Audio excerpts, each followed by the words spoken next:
Hi, it's been a fair while since we've done anything, but now we're coming to the autumn. I'm going to split this video into two. The first one, I'm just going to catch up on what's in flower at the moment. My son came round last week and said he thought the garden still looked like summer, and that's one of the beauties of putting in plants that will give you flower late into the autumn. And at the moment the asters are coming into their own and give us plenty of colour. The garden is looking reasonably well. I've just been on holiday for 5 days on the edge of the New Forest, and while there my lovely wife bought me a beautiful hydrangea for my birthday at the end of this month. This particular hydrangea is one of the lace cap hydrangeas. It's scented, which is really nice, and I don't particularly know this one. It's called Magical Starlight,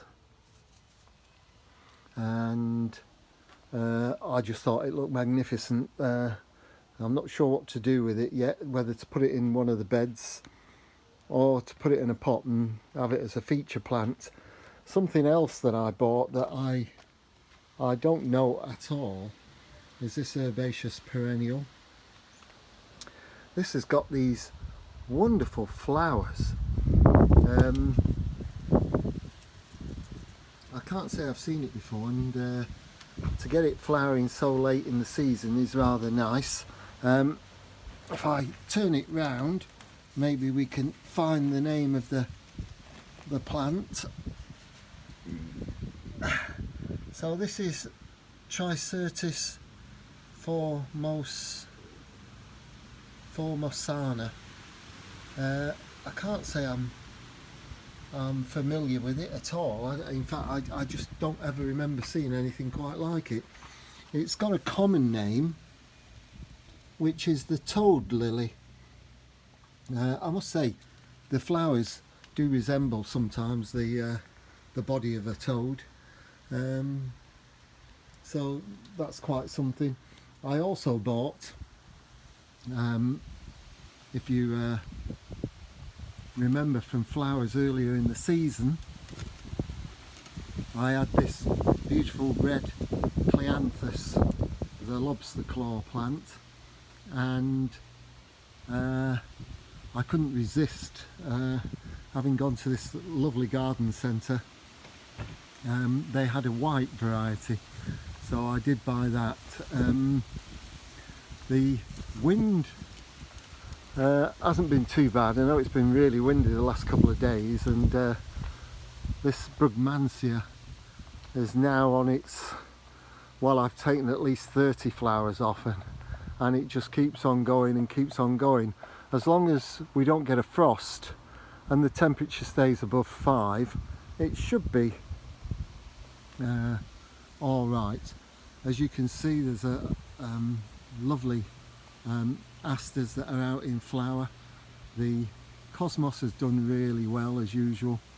I can't remember the name of this. I mean, the foliage looks like a Veronica, but it comes out late in the season and just adds again to giving you wonderful late season growth.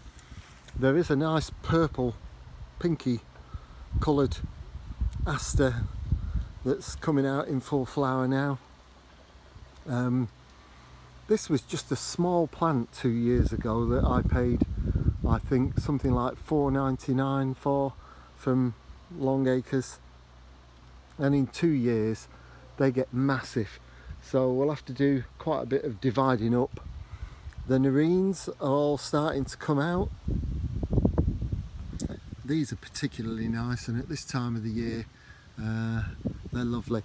The holly is starting to produce the berries for the winter, although I don't think they'll make it through to Christmas. But the dahlias are doing really well still. I obviously haven't been deadheading over the last week. I've already taken 3 of the flowers off this, but there's two more. There's one in flower and another one about to come out. So on the whole, the garden's been looking quite something. I'll just finish off with this first part with showing you the plant I bought in the greenhouse. This garden centre we went to is near Fordingbridge in the New Forest, and I thought I recognised it. We'd done quite a few garden centres, but this Copper Beech I bought there 2 seasons ago, and I was quite thrilled when I actually saw the garden centre, because I remembered it, and they have got one of the best selections of shrubs I've ever come across. They're grown under cover, and it protects a lot of them, so you can get some really amazing varieties. This Campsis has been flowering now for over a month. Beautiful, sorry about my hand, beautiful flowers, and I just like the way that they form on the ends of the branches. I put most of my stuff out while we went away on a holiday, hoping that under the trees here they wouldn't dry out too badly.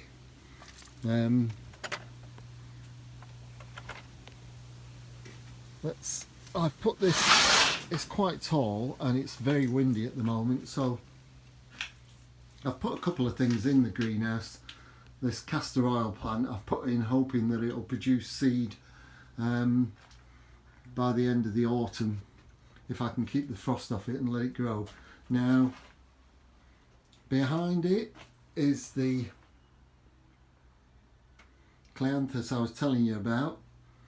This is about 4 foot tall, and they charged me £10.99, which I thought for a shrub that size was quite something. What I'm going to show you in part 2, what I have been doing is I've been taking off all these little baby echinaceas, not echinaceas, it's gone from my memory, I'll come back in a second, echeveras, and I'm hoping that I'll put them up and probably sell them for our church plant sale later in the season. I've already started a week or so ago taking geranium cuttings, and I'll show you how to do them. And also several of the geraniums this year that I grew from seed, from cuttings, didn't do particularly well. So what I have done is I've dug them up so that the frost doesn't get them, and I shall try growing them over the winter, and then they'll form really good plants for next year. What you have got to watch with things like geraniums is, I don't know if you can see this on the leaf, but there's a spot just there on the leaf, and that, I'll take it off, this spot on the leaf, when you see these, very distinctive. If you turn them over, that's rust, and it will take over. So the best thing is, as you see them, take them off and discard them. I have been taking lots of cuttings from various things. There's a nice variegated Griselinia there, and I've been taking lots of fuchsias, anything really that I felt was possible to take cuttings from. So there's no heat in the propagator at the moment because it's still quite warm, and I won't do anything with that until the autumn now. I've also been taking cuttings of various house plants. This is known as the lipstick plant, and grows indoors. This grows so easily from cuttings, and it is quite spectacular. This is the Coprosma Lemon and Lime. That's a cutting that I took earlier, and I've potted it on now. It's rooted. I mentioned the lipstick plant because I'm going to show it you. It's one of my favourite house plants. It's so easy to grow, and a project while we're here. I thought I'd experiment. I don't know if you remember, but this conifer I had in the tub down under the cover, and it got too big for the bathtub that it was in, so I moved it and put it in this pot. And then I thought, why not have a go at making it into one of these standards that you see in the garden centres, which they're charging anything from £80 to £250. So I'm doing a bit of an experiment, and what I've done is I've taken out, if you can see, every other limb branch that's been growing, and I've thinned it out by at least 50%. I haven't done the top yet, so when we get to the top bit there, that bit I haven't done, and I was going to show you what it was I'd done. There's probably still too many branches on here, but what I've done is the ones that I left I've feathered up, so I just pulled off with my hands the bits that were on the bottom pieces, and I'll grow a bunch in a ball type form on the ends. I say this is an experiment. I've never done this before, but it's a bit risky because this particular golden variety of conifer isn't totally hardy. So I'm hoping, because it's under the trees here, and the winter comes, that it will survive. If it survives, then it'll do quite well. But we'll have to wait and see. That is an experiment in the making. Now's a good time to take cuttings of anything. These dark purple salvias, sometimes they're not hardy. Having said that, these two that were here, maybe because they're under the trees, died right back down to the ground, and they did come up again this year, but other ones that I've had in the garden haven't. So what I've done, I take cuttings off usually it's the blue varieties or the deep purples that don't usually grow that well. These are sheltered down here to a certain extent, and all of these really tall ones are ones that I left in last year.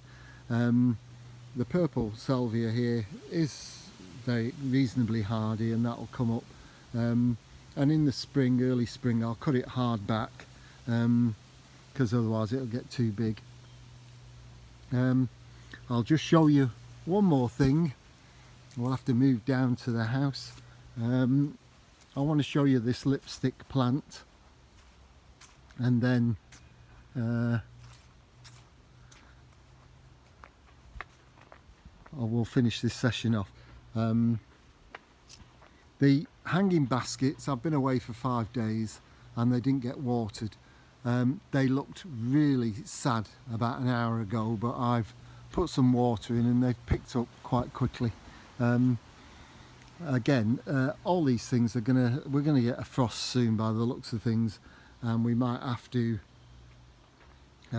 think about taking some of them in. This is the third time I've pruned this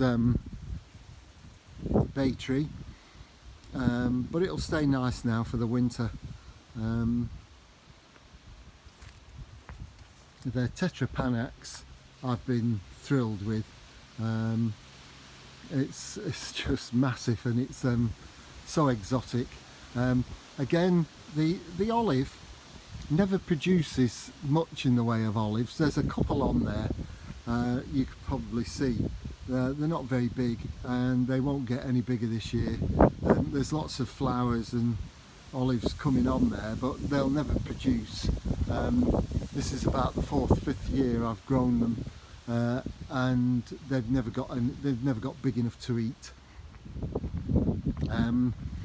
What I will show you a bit later in the season, once we start getting the early frosts, we'll take out these canners and I'll show you how to divide them up and replant them.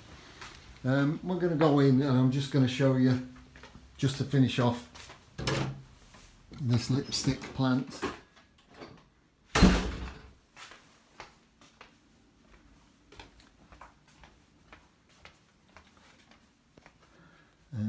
This was a cutting somebody gave me, but